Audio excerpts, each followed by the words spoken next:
Hi, author philosopher Ronald E. Springer here from ethicsunderground.com with a continuation of the reading of Moral Armor, Chapter 4, Part 28.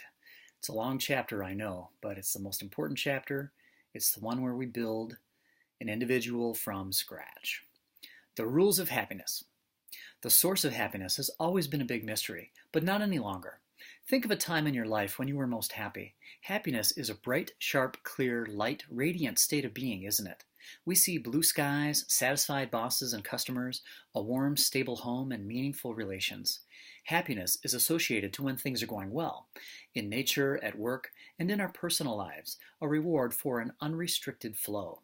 It is a state of awareness where one needn't fear looking at the premises that caused it.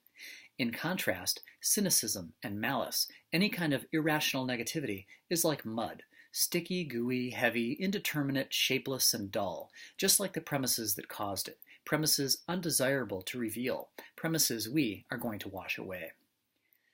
Self-help books declare thousands of ways to bring joy into life, but fortunately, there's only one fundamental way. Generated by the sound pattern of cognition, like all concepts, it has its own set of rules. First, happiness is a state of consciousness, the sole province of the individual. Since one can choose to actively think or to float randomly instead, then consciousness is a matter of choice. Rule number 1, only those who choose to be conscious can be happy. Next, happiness requires a means to which this desirable state is the end. Once you consistently practice the means, you will have happiness as a constant. The means are efforts of thought and action which result in self-appreciation. Forget those who lean on parents or their spouse's money and social position, because only one's own practice of virtue, the capacity to survive independently at the level one lives, determines one's true stature and self-respect.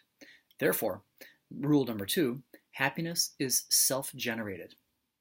The extent of our own thinking and the vital results based on it is the extent of our worth, period. Finally, rule number 3, happiness only results from the practice of life patterns and is therefore inextricably linked to personal honesty. Happiness is a confirmation that one is on the right course in life and that the course is worth sustaining, that life is worth living. Happiness is the natural result of the correct process of virtuous action, not the joy of escape, but the shining, glimmering pride of brave vision, of a universe worth seeing, of experiences worth living, of a countenance so appealing, of intimacy so moving, of adventure so exhilarating, of study and contemplation so engaging. Virtue is not its own reward. It is a means to an end.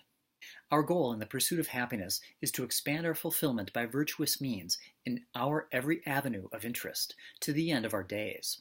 There are no shortcuts to self-esteem.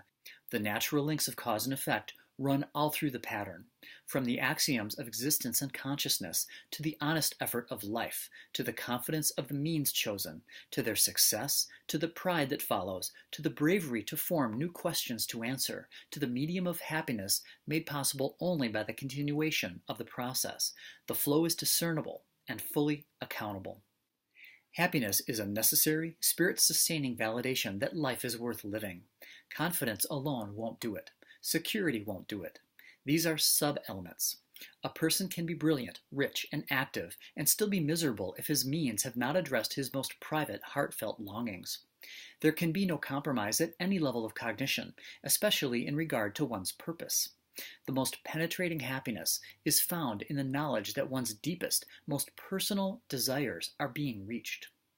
It is achieved by the steady, lifelong accumulation of one's own dreams, one after another. It is the trend of actualization that draws the deepest fulfillment, the deepest appreciation of self. Success begins with giving our true goals our best shot. Then, win or lose, we know we haven't wasted our time here. This is where happiness becomes profound and the true meaning of life becomes clear and priceless. That's all for now. Next up is the choice of virtue, ourselves to admire.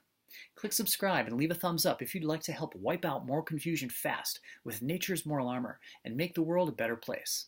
I started a Patreon channel for Moral Armor. You'll find a link in the show notes.